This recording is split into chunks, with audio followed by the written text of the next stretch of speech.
think Riot really wants Soraka to be a top laner and then just like be super powerful anyways. But for now, yeah, it is what it is. You got to make use of it. Maybe we'll see some gameplay of it in the future.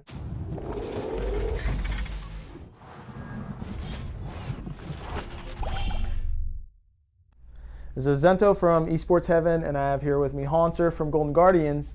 Now, you guys just ended up winning in a pretty kind of close base race, I guess you could say. But I want to talk about the split push and also the draft. So you ended up getting Fiora and like pushing your advantage in the split push. So was this more reactionary towards their draft, or was it like kind of planned out? It's kind of reactionary. Like they blended Aatrox and they picked Sona TK, so we know what they want to do and they want to just group and fight. Like Sona TK is really good at that. Aatrox wants a team fight as well, so I figured it was best to pull them away, pull them to sides, and pressure them that way. Yeah. So towards the end, it got a little hairy after that Ocean Drake. You want to like kind of break down what was going on maybe within the team or whatnot? So towards the end, I think we kind of just got too excited, over like what was going on. Like, oh my God, Ocean Drake is up. If we get it, we can get the soul. But also we didn't like keep in mind that the win condition is team fighting, and so we ended up trying to fight it, but we lost Keith in the process, and they ran it down mid. Got our inhib, all that stuff. Ended up being like a really close game because once they have mid inhib, they can just like run it down and then like look to take our Nexus. And it's just like a very panicked situation. Only like those kind of situations only happen on stage. So it's good for us to learn from that. And I think our decision making could have been a lot better, but yeah, we won. Yeah. So ours is better than theirs still. Yeah, the win is what matters at the end of the day. So I wanted to talk a little bit about your guys' power ranking in a lot of power rankings. You were number 10. Just what are your thoughts on the whole power rankings this season? I mean, mainly the power rankings are always based on like the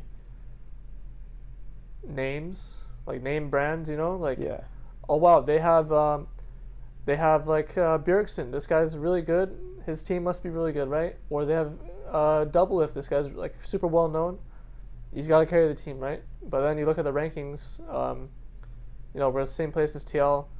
People like really don't think our players have a lot of skill, but I think it's quite different. Like people just don't know how much skill they have, so they're not going to put them like really high.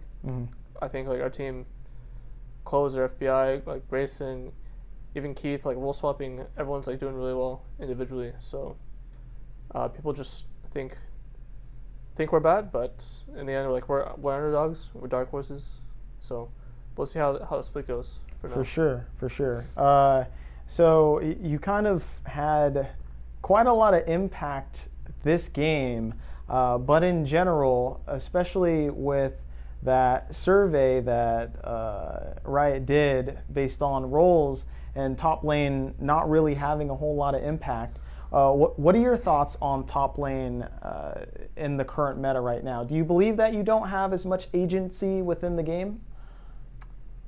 I feel like top lane will never have the amount of like agency or pressure to control a game as much as mid and jungle, because they just have less places they can go. Sure, you can make like a TP play every 6 minutes. You could be winning your side, but if the enemy 4-man is winning, you can't really do anything.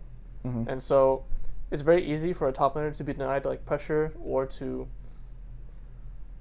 basically like not carry the game. It's more of like a team way, like team win condition. But like even though top has like not as much agency to like do stuff, they can still do a lot of stuff. You just need to know the windows and timings, picks, all that stuff. Okay. So with this kind of season and current meta, and also taking into account your team and your roster, do you feel as though this is kind of a chance for you to carry an actual roster, and not only that, but to shot call? Because, you know, previously, of course, famously, you were taking up the role of shot calling in TSM in the past. So what's that like for you now in terms of being one of the, I guess, big star players of your entire roster? I would say it's mainly like me and John, closer, calling most of the stuff. I think it's really like imperative for junglers to be calling like what they want to do early game, because they have like the most control over that. Like, you can't make a play without the jungler early game. And then the thing I really like is all of our lanes like to communicate a lot. So we talk about like, oh, what plays can we make, all this stuff. It's very easy for us to just be on the same page, and for us to make plays together. I would say like in League of Legends, it's not really like there's a shot caller who calls everything. Everyone like needs to update themselves, update their information, and then you make a play as a team. So I feel like in review and stuff like that, I have like a stronger voice because I've been playing for a while, and I'm the oldest on the team, I think. So people kind of respect my opinion more, but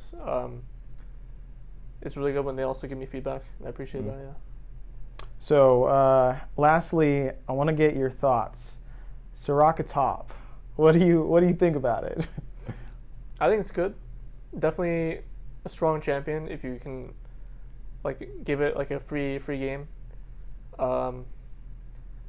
Not like ideally like what you want to play, you know, like you don't want like, as a top laner you're used to like bruisers or tanks or split pushers, a lot of stuff, but then you're suddenly like playing a support champ, so it's kind of weird. But you gotta abuse what's strong, you know. Like, you look at G2, they play Soraka tops two games in a row, and he's always done well.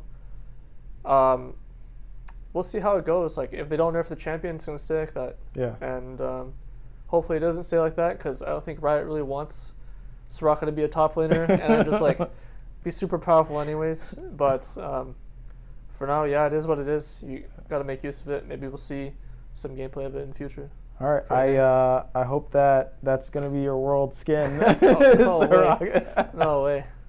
All right, this has been Azento from Esports Heaven and Hauntzer from Golden Guardians. Thank you. Yeah, thanks.